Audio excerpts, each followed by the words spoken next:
ಈ ಘಟನೆ ಆದ ತಕ್ಷಣವೇ ನಮ್ಮನ್ನು ಬಹಳ ಒಂದು ರೀತಿಯಲ್ಲಿ ಮಾನಸಿಕವಾಗಿ ವಿಚಲಿತಗೊಳಿಸಿತು. ಆ ಕಾರಣಕ್ಕಾಗಿ ನಾನು, ಮುನೀರ್ ಕಾಟಿಪಳ್ಳ ಮತ್ತು ಕಾವ್ಯ ಅಚ್ಯುತ್, ನಿತಿನ್ ಬಂಗೇರ ಈ 4 ಜನ ತಕ್ಷಣಕ್ಕೆ ನಿರ್ಧಾರವನ್ನು ತೆಗೆದುಕೊಂಡು ಇನ್ನೂ ತುಂಬ ಜನ ಆ ನಂತರ ಮತ್ತು ನಾವು ಹೋದ ನಂತರ ನಾವು ಬರ್ತಿದ್ವಿ ಅನ್ನೋಂಥ ಸಾಹಿತಿಗಳು, ಹೋರಾಟಗಾರರು ಹೇಳಿದರು. ಆದರೆ ನಾವು ಆ ಕ್ಷಣಕ್ಕೆ ಬೇಗನೆ ಅಲ್ಲಿ ಹೋಗಬೇಕಾಗಿತ್ತು. ಸಾಕ್ಷ್ಯಗಳು ಮತ್ತು ಅಲ್ಲಿನ ಜನರ ಮನಸ್ಥಿತಿ ಏನಿದೆ, ಆ ತಕ್ಷಣದ ರಿಯಾಕ್ಷನ್ಗಳೇನಿದೆ ಜನರದ್ದು ಅನ್ನುವಂಥದ್ದು, ಮತ್ತು ತಕ್ಷಣದ ಸತ್ಯಗಳೇನಿದೆ ಅನ್ನುವಂಥದ್ದು ತಿಳ್ಕೊಳ್ಳೋಕ್ಕೆ ನಮಗೆ ಟೈಮ್ ಇರಲಿಲ್ಲ.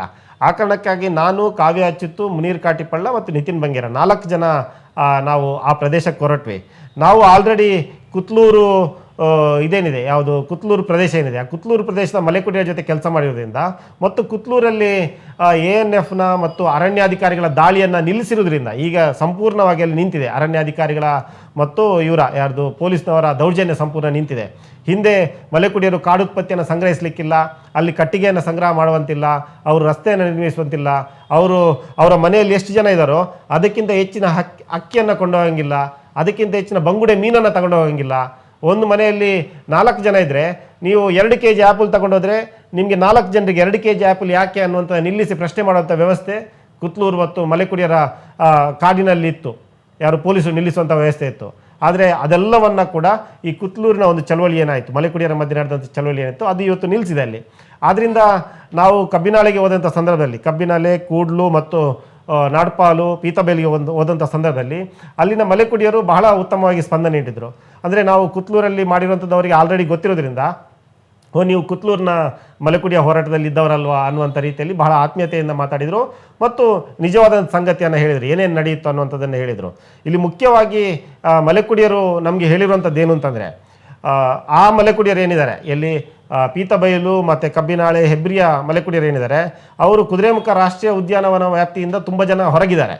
ಕುದುರೆಮುಖ ರಾಷ್ಟ್ರೀಯ ಉದ್ಯಾನವನ ವ್ಯಾಪ್ತಿಯಲ್ಲಿ ನೋಟಿಫಿಕೇಷನ್ ಆಗಿಲ್ಲ ಅವ್ರದ್ದು.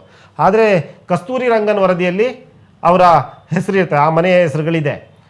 ಆದ್ದರಿಂದ ಮನೆಗಳಲ್ಲಿ ಸಭೆಗಳನ್ನು ಮಾಡುವಂಥದ್ದನ್ನೆಲ್ಲ ಮಾಡ್ತಾರೆ.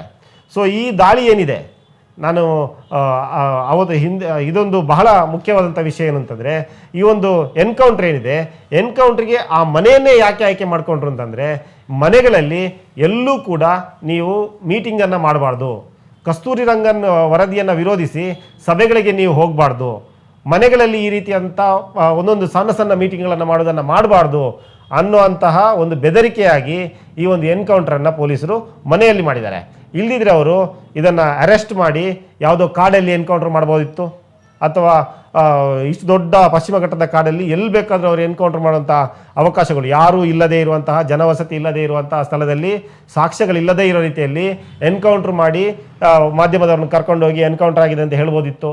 ಆದರೆ ಅವರು ಮನೆಯನ್ನೇ ಯಾಕೆ ಆಯ್ಕೆ ಮಾಡಿಕೊಂಡ್ರು, ಅದರಲ್ಲೂ ಮಲೆಕುಡಿಯರ ಮನೆಯನ್ನೇ ಯಾಕೆ ಆಯ್ಕೆ ಮಾಡಿಕೊಂಡ್ರು ಅಂತಂದರೆ, ಇನ್ನು ಮುಂದೆ ಯಾವುದೇ ಚಳುವಳಿಯ ಹೋರಾಟದ ಸಭೆಗಳು ನಿಮ್ಮ ಮನೆಗಳಲ್ಲಿ ನಡೆಯಬಾರದು, ಮನೆಗಳಲ್ಲಿ ಒಂದು ಕರಪತ್ರವೂ ಇರಬಾರ್ದು ಅನ್ನೋ ಕಾರಣಕ್ಕಾಗಿ, ಅಂದರೆ ಪ್ರಜಾಸತ್ತಾತ್ಮಕ ಹೋರಾಟಗಳನ್ನು ಕೂಡ ಹತ್ತಿಕ್ಕುವಂತಹ ಭಾಗವಾಗಿ ಇವತ್ತು ಮಲೆಕುಡಿಯರ ಮನೆಯಲ್ಲೇ ಈ ರೀತಿ ಎನ್ಕೌಂಟ್ರ್ ಮಾಡುವಂಥ ಕೆಲಸವನ್ನು ಇವತ್ತು ಪೊಲೀಸರು ಮಾಡಿದ್ದಾರೆ.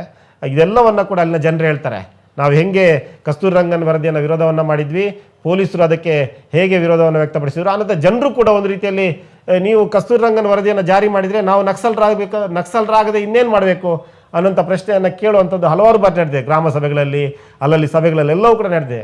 ಇದೆಲ್ಲದರ ಹಿನ್ನೆಲೆಯಲ್ಲಿ ಈ ಒಂದು ಎನ್ಕೌಂಟರ್ ನಡೆದಿದೆ. ಜನರು ಕೂಡ ಅದನ್ನು ಅದೇ ಮಾತನ್ನು ಹೇಳಿದರು. ನಾವು ಹೋಗುವಂಥ ಸಂದರ್ಭದಲ್ಲಿ ಇದೇ ಮಾತನ್ನು ಜನರು ಕೂಡ ನಮಗೆ ಹೇಳಿದರು.